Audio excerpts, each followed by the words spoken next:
a lot of I got into musical instruments first and finding out their resale value. But my first foray into collectibles was really toys. And further drilling down, it was really board games.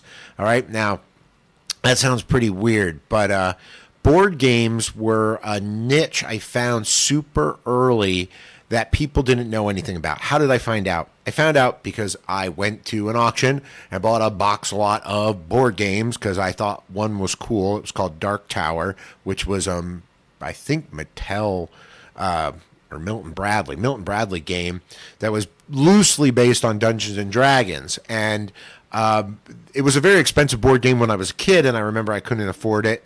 And a friend of mine had it, and it never worked right, and we could never figure it out. It was kind of a dumb game. But I'm like, oh, somebody will probably collect this. I bought it, bought the box lot for that, bought it and put it on eBay, and it sold for $300.